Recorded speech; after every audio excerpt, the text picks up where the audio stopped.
হিন্দু ধর্মাবলম্বী তাদের পুজোর সময় তারা তাদের পুজো, তাদের অর্চনা, তাদের ধর্মীয় কাজ করবে, সেখানে কোনো মুসলমান কোনো প্রকার বাধা দিতে যাবে না, কোনো প্রকার অন্যায় আচরণ করতে যাবে না, এবং কাউকে অন্যায় আচরণ করতে দিবেও না, যাতে করে মুসলমানদের কোনো দুর্নাম না হয় সে বিষয়ে মুসলমানরা বরং আরো সচেতন এবং সাবধান থাকবে। অন্য ধর্মাবলম্বীদের সাথে মুসলমানরা একটা সমাজে যখন একই সঙ্গে বসবাস করেন, তাদের প্রতি সদাচরণ করতে, তাদের সাথে ন্যায়নিষ্ঠ আচরণ করতে, তাদের ধর্মীয় কর্মকাণ্ডের স্বাধীনতা দিতে আল্লাহ নিষেধ করেন না, তারা তাদেরটা করবে। কিন্তু মুসলমানের বিশ্বাসের জায়গাটা ক্লিয়ার থাকতে হবে, তাওহীদ এবং শিরকের মধ্যে পার্থক্য পরিষ্কার থাকতে হবে, যে তাওহীদ এটা নাজাতের পথ, শিরক এটা ধ্বংসের পথ। আমার ভাই শিরকে লিপ্ত, আমার বোন শিরকে লিপ্ত, আমার সেজন্য কষ্ট লাগবে, খারাপ লাগবে, কিন্তু তার ধর্মীয় স্বাধীনতা তাকে আমি দেব, লা ইকরাহা ফিদ্দীন, কোন প্রকার অতিরঞ্জন বাড়াবাড়ি বা তার ক্ষতি সাধন করার সুযোগ ইসলাম আমাকে দেয়নি। এটা মাথায় রাখতে হবে। আমাদের সমাজে এই ক্ষেত্রে প্রান্তিকতা দেখা দেয়। কিছু মানুষ আছে যারা ধর্মীয় উদারতার নাম দিয়া উদাসীন হয়ে যায়। উদাসীন কি? উদাসীন হলো নিজের বিশ্বাস, নিজের আকীদা, ঈমান এগুলো সব কোরবানি করে একাকার হয়ে যায় পূজায় গিয়ে।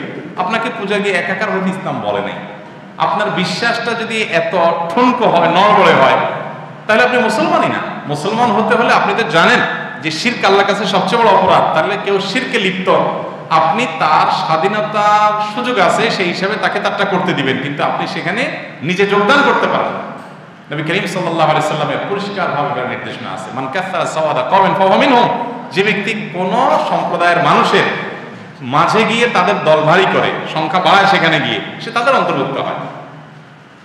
আব্দুল মাসউদ রাদিয়াল্লাহু তাআলা পরিষ্কারভাবে কোথাও শিরক হলে সেখানে যেতে নিষেধ করেছেন। অতএব আমরা সেখানে গিয়ে মাখামাখি করা এটা উদারতা না, এটা উদাসীনতা। আপনার বিশ্বাস সম্পর্কে উদাসীনতা। আপনি মুখে বিশ্বাস যা করেন, কর্ম তার উল্টাটা করলেন। আপনি ঈমানদার, আপনি তাওহীদে বিশ্বাস করেন, আপনি শিরকে অবিশ্বাস করেন, শিরকে হারাম করেন, আপনি সে শিরকে লিপ্ত হলেন, এটা জায়েজ নাই।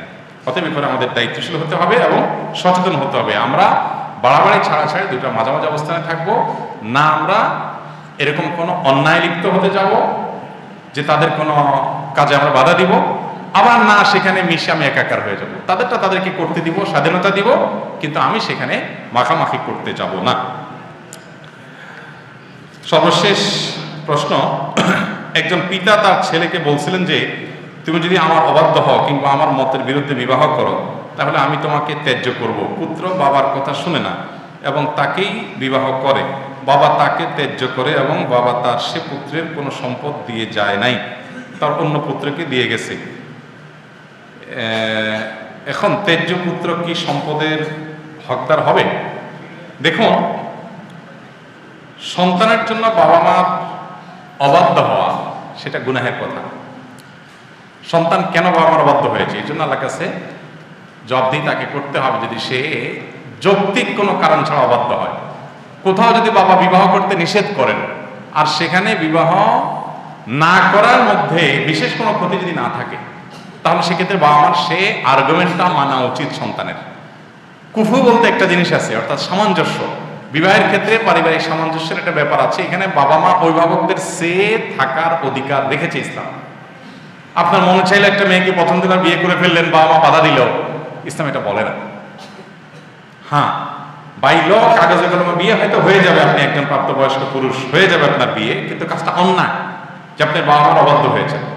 হ্যাঁ, যদি বাবা মা আপনাকে অযৌক্তিক কারণ নিষেধ করে, যেমন আপনি একটা দিনদার মেয়েকে বিয়ে করবেন, তারা দিনদারি চায় না, তারা দিনদারিকে অপছন্দ করে, তাহলে সেক্ষেত্রে বাবা মা কথা শোনা জরুরি না, আপনি দিনদার মেয়েকে বিয়ে করবেন। কিন্তু বাবা মা বলে যে তুমি দিনদার মেয়েকে বিয়ে করো, কিন্তু এই দিনদার না ওই দিনদার, আমি এইটা চাই না ওইটা চাই, বা এই মেয়েকে আমার সমস্যা, তুমি অন্য যে কোনোটা রেখো, তাহলে সেক্ষেত্রে বাবা মার আর্গুমেন্টটাকে আমলে নেওয়ার সর্বাত্মক চেষ্টা থাকা উচিত সন্তানের। না হলে সন্তান গুনাহগার হবে। সন্তান গুনাহগার হলে, ত্যায্য পুত্র হলে হয়তো সন্তান সম্পদ পাইল না, এর চেয়ে বেশি ক্ষতিগ্রস্ত হবে, কারণ সে আল্লাহর কাঠগড়ার আসামি হয়ে যাবে। এবার আসা যাক বাপের পার্টে। বাপের পার্টে আসলে বলবো, কোনো বাবা তার সন্তানকে ত্যায্য পুত্র করার সুযোগ ইসলামে নাই।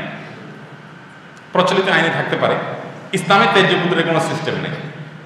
ইসলামে সন্তান সন্ততি বা পরিবার পরিজন আত্মীয় স্বজন তাদেরকে ত্যায্য মানে ত্যাগ করার কোনো সুযোগ নেই। 3 দিন রাগ করে থাকতে পারে, চিরকালের জন্য তোর সাথে আমার সম্পর্ক না, যা তোর আমি চিনি না, আমি তোর তুই আমার চিনিস না, এরকম সম্পর্ক ছিন্ন করা আত্মীয় স্বজনের সাথে কোনো যুক্তিতে কোনো কারণে ইসলাম কখনো জায়েজ করে নেই।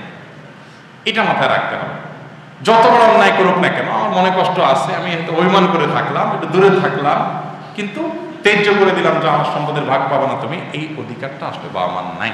যদি তারা করেন সেটা কার্যকর হবে না।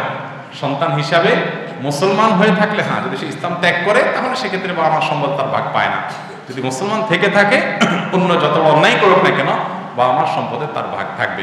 যিনি প্রশ্ন করেছেন সম্ভবত তিনি ছেলে বা ছেলের পক্ষের কেউ।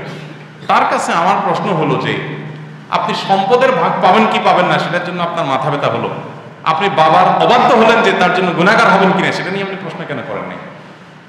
সম্পদের ভাগ না পাইলে লস কতদূর হবে? আপনি বাবার অবাধ্য হয়ে যদি গুনাহগার হন তার চাইতে লস তো অনেক বেশি হবে। এখান থেকে বোঝা যায় যে জাগতিক বিষয়টা আমাদের কাছে বড় হয়ে আসছে, দিন আমরা বুঝি নেই ভালো করে। আল্লাহ আমাদেরকে বোঝার তৌফিক দান করুন।